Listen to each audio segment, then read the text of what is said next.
Hi, this is Dave with Styrene Replicas. This is the third update and final reveal for my entry into Jeff's 2021 Big Rig Group build. Built the Diamond Rio by AMT. My intent was to build this as a working truck, a truck that was used but not abused. Therefore, the rust and just general grimy look. Overall, it's a great kit. Parts went together well. The fit was very good. Very little flash. Typical seam lines and ejector pins, but other than that, nothing that you would expect to find on any kit. Maybe Tamiya kits tend to be almost perfect. Aftermarket parts, this rear cab guard, including the storage box in between, is a resin casting from American industrial truck models.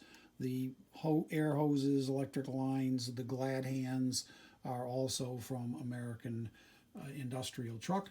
I do have the fifth wheel, which is simulated the grease that you would find on a fifth wheel. That is done with oil paint, and maybe in my lifetime that will dry. Right now it is wet to touch. So I've chosen to leave that off until I decide what will go behind it. Most likely a dump body trailer that's going to go behind. Let's see, decals. I created the decals myself. It's printed clear decal paper, the company name, city, state, and DOT markings. That I also did a license plate for it, an Indiana license plate. Shortcomings of the kit, well, there's no brake drums in the front. The rear has your typical full brake drum, but the front behind that wheel is nothing more than the spindle, which I just found to be a little odd for a kit that otherwise was very well detailed and good quality. That to me just seemed to be a pretty big miss on their part. I already mentioned the instructions were just mediocre. I also had to cut out right here on the front bumper. I had to make that space larger because the hood needs to tilt in there, and without making that larger, the hood could not tilt. A miss on my part was this air cleaner box. I mounted it in a horizontal fashion. It should have been mounted vertically because, as you can see, the fender impacts it.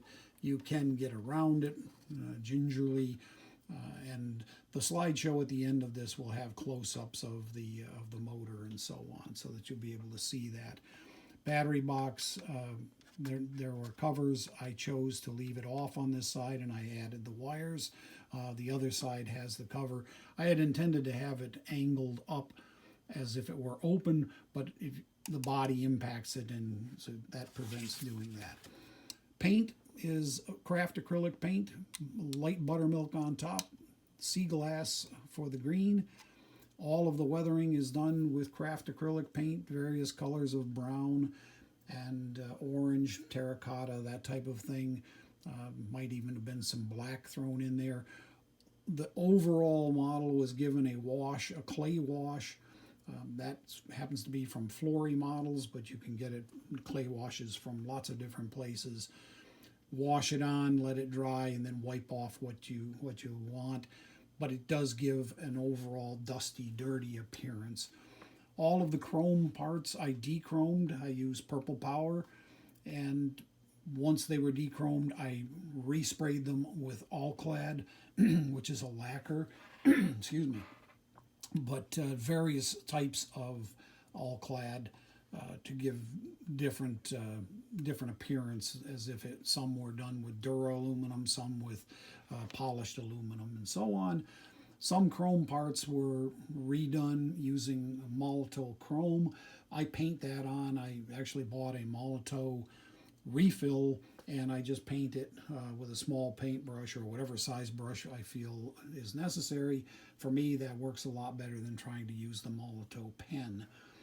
I opened the driver's window. Let's see if I can spin this without breaking it. Open the driver's window, and also you probably can't see it in there, but there's actually some paperwork on the seat in there. And I also drilled out the steps on the battery, under the battery compartments. You can see this one has the cover on it, just to give it a little bit of a realism. Also added some things like the piping, tubing underneath the oil refiner, and there are some lines coming from the rooftop air conditioner and allegedly down into the motor and so on to a compressor.